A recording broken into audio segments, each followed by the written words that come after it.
HBO responds to anti-slavery show #NoConfederate campaign. Following a massive social media campaign urging HBO to abandon its upcoming slave drama, Confederate, the premium cable network has responded to the outcry. We have great respect for the dialogue and concern being expressed around Confederate. We have faith that writers Nichelle, Dan, David, and Malcolm will approach the subject with care and sensitivity. The project is currently in its infancy, so we hope that people will reserve judgment until there's something to see, Premium Cable Network said in a statement Sunday. Of course, they're going to complain before they even see the product simply because it deals with slavery. They don't know anything about it, just slavery. Oh no, can't talk about it, la la la la la. Fingers in their ears, all that.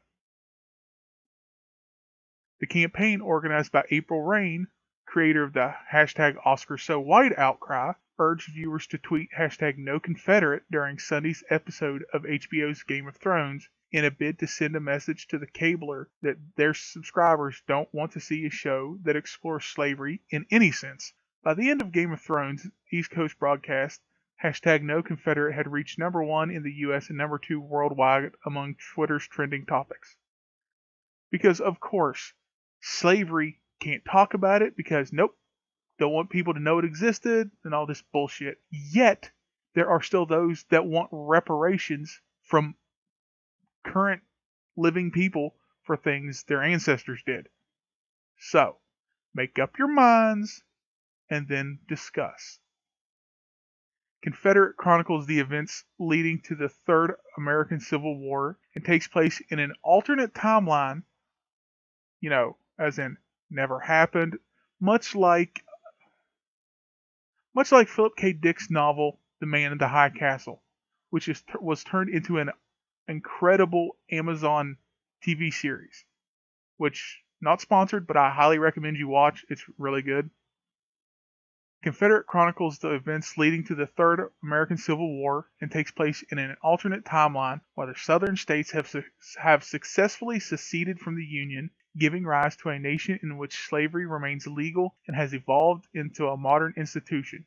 The story follows a broad swath of characters on both sides of the Mason-Dixon demilitarized zone: freedom fighters, slave hunters, politicians, abolitionists, journalists, the executives of a slaveholding conglomerate, and the families of people in their thrall. Honestly, it actually sounds pretty good. I'd watch it.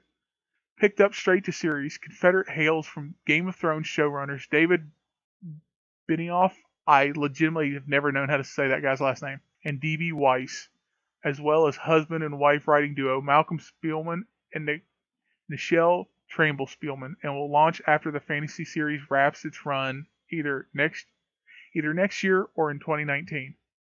I really wish they didn't mention the end of Game of Thrones, because that's going to be a sad day for me. What confidence should we have in two gentlemen who can't talk about race on their own show and have had 7 seasons to introduce significant characters of color, Rain told The Hollywood Reporter. The series was met with a very vocal outcry to its central premise. Benioff, Weiss, and the Spielmans defended the forthcoming show in an interview shortly after the backlash.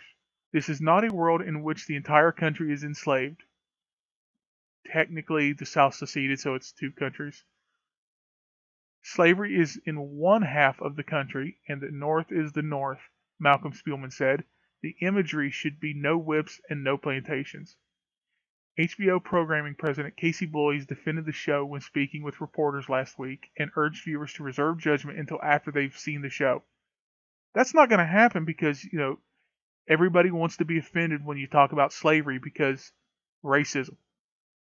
So, yeah, that's not going to happen. Everyone understands there is a high degree of getting this right. If you can get it right, there is real opportunity to advance the racial discussion in America, Bloys said. If you can draw a line between what we're seeing in this country today with voter suppression, mass incarceration, lack of access to public education and health care, and draw the line to our past and shared history, that's an important line to draw and a conversation worth having. The producers acknowledge that this has a high degree of difficulty. It's a risk worth taking. I would say it is. Like I said, it sounds like a good show. that I would probably watch, but people need to wait and watch the show first before they get their panties in a wad. I know it's scary and intimidating to, wait and get the facts and base your judgment on that. Do it. You'll be all the better for it. I promise. You won't have a heart attack. Merry